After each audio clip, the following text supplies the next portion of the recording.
Good morning, guys. Welcome to Jackanory time. It's the next part of George's Marvellous medicine. You'll remember at the end of last week that George was thinking about this special brew that would improve Grandma and make her, shall we say, a better person. Well, today he begins to make the medicine. Just a little point to remember at the start is he's making a special medicine here for a fun story. This is not something that we should try at home at any point. Very important. Okay, so I'm here in our phonics room here, but I haven't got a saucepan. I can't find a saucepan anywhere, so instead I've got a big box. And the big box will be my saucepan. Okay, well, it's not a Hollywood film, obviously, but you'll have to use your imagination. Here goes. This chapter is called Chapter 3. George begins to make the medicine. Here we go. George took an enormous saucepan out of the cupboard and he placed it on the kitchen table. "George!" came the voice from the next room. "What are you doing?" "Nothing, Grandma," he called out. "You don't think that I can't hear you just because you close the doors? You're rattling saucepans." "I'm just tidying the kitchen, Grandma." Then there was silence. George had absolutely no doubts whatsoever about how he was going to make his famous medicine. He wasn't going to fool about wondering whether to put in a little bit of this or a little bit of that. Quite simply, he was going to put in everything he could find. There would be no messing about, no hesitating, and no wondering whether a particular thing would knock the old girl sideways or not. The rule would be this: whatever he saw, if it was runny or powdery or even gooey, in it went. Nobody had ever made a medicine like that before. If it didn't actually cure Grandma, then it would anyway cause some exciting results. It would be worth watching. George decided to work his way around the various rooms in the house one at a time to see what they had to offer. First, he thought he'd go to the bathroom. There are always lots of funny things in a bathroom. So upstairs he went, carrying the enormous two-handled saucepan before him. And here's my kind of saucepan with things in it. Okay, should I try and go up the stairs? I can go downstairs like that. I'm not sure if I can go upstairs. Okay, so we'll pretend I've gone upstairs to the bathroom. There we go, just like Hollywood films. In the bathroom, he gazed longingly at the famous and dreaded medicine cupboard. But he didn't go near it. It was the only thing in the entire house he was forbidden to touch, and for sensible reasons. He had made solemn promises to his parents about this, and he wasn't going to break them. There were things in there, they have told him, that could actually kill a person. And although he was out to give Grandma a pretty fiery mouthful, he didn't really want a dead body on his hands. George put the saucepan on the floor and he went to work on the cupboard. Number one was a bottle labelled Golden Gloss Hair Shampoo. He emptied it into the pan. "That ought to wash her tummy nice and clean," he said. He took a full tube of toothpaste and squeezed out the whole lot of it in one long worm. Maybe that'll brighten up those horrible brown teeth of hers. There was an aerosol can of shaving foam belonging to his dad. I'll use this shower as the shaving foam. George loved playing with these sort of sprays and putting them on. He pressed the button, and he kept his finger on until there was nothing left and the foam had gathered in the pan. It was a wonderful mountain of white foam built up everywhere like Mount Everest. With his fingers, he scooped out the contents of a jar of vitamin-enriched face cream that mums always liked to have. In went a small bottle of nail varnish. If the toothpaste doesn't clean her teeth, then this'll paint them as red as roses, he thought to himself. He found another jar of creamy stuff labelled hair remover. Smear it on your legs, it said, and allowed to remain for 5 minutes. George tipped it all into the saucepan. I think I've used that on my hair, guys. There was a bottle with yellow stuff inside it called Dishworth's famous dandruff cure. In it went. There was something called Brilliant for cleaning false teeth. It was white powder. In it goes too. He found another aerosol can.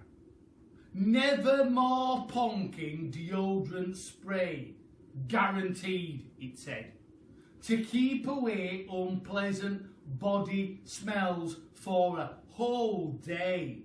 Oh, she can use plenty of that, George said as he sprayed the entire canful into the saucepan. The next one was called liquid paraffin. It was a big bottle. He hadn't the faintest idea what it did to you, but it poured it in anyway. That, he thought, looking around him, was about all from the bathroom. So he moved into the bedroom, his mum and dad's bedroom, and looked at his mum's dressing table. George found yet another lovely aerosol can. It was called Helga's hair set. Hold 12 inches away from the hair and spray lightly. He squirted the whole lot into the saucepan. He did enjoy squirting these aerosols and cans. There was a bottle of perfume called Flowers of Turnips. A little bit like this. It smelt like old cheesy feet. It'll be fine. In it went. And into went a large round box of powder. It was called pink plaster. There was a powder puff on top, and he threw that in as well for luck. He found a couple of lipsticks. He pulled the greasy red things out of their little cases and added them to the mixture. The bedroom had nothing more to offer, so George carried the enormous saucepan downstairs again and trotted into the laundry room where the shelves were full of all kinds of household items. We'll get the saucepan again. Shall I try going downstairs, guys? Okay, I don't know how far my knees will let me go. Look at that again, just like a Hollywood movie. So, in the laundry room, he was looking around. The first thing he saw was a large box of super white for automatic washing machines. Dirt, it said, will disappear like magic. George didn't know whether Grandma was automatic or not, but she was certainly a dirty old woman. So she better have all of it, he thought, tipping in the whole box full. Then there was a big tin of Waxwell floor polish. It removes filth and foul messes from your floor and leaves everything shiny bright.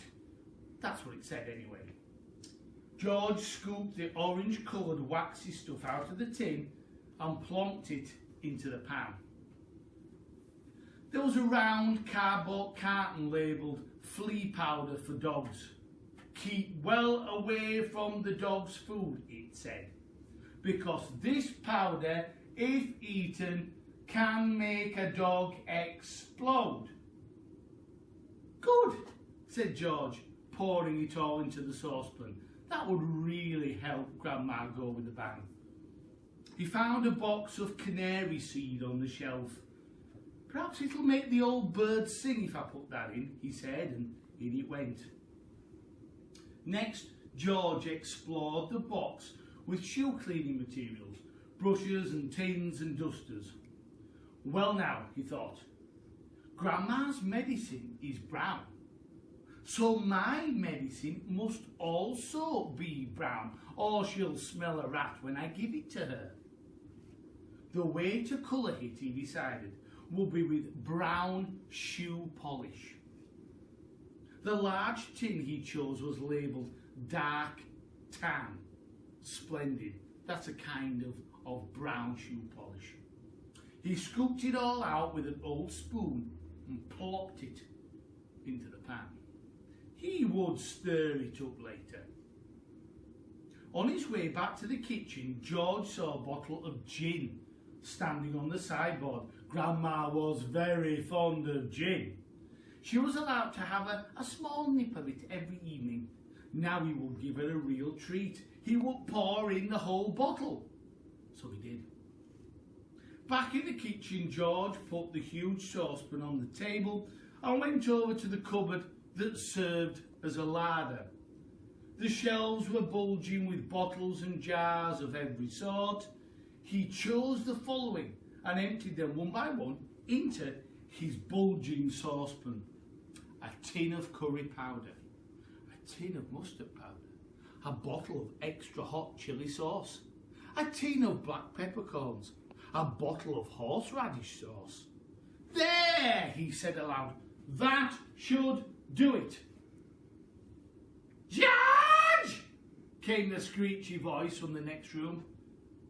Who are you talking to in there? What are you up to? Nothing, Grandma, absolutely nothing, he called back. Is it time for my medicine yet? No, Grandma, not for about half an hour.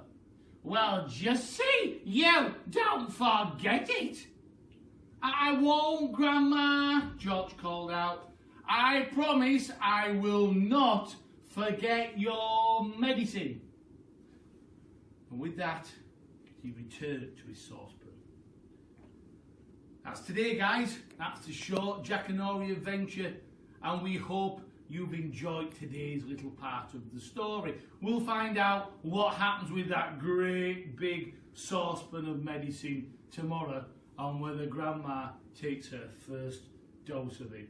As always, it's lovely to have contact with you. Stay safe, stay well, stay inside. If you're in school in the key worker provision, I hope you've enjoyed it as well today, and we'll be back tomorrow for more adventures with the Marvellous Medicine.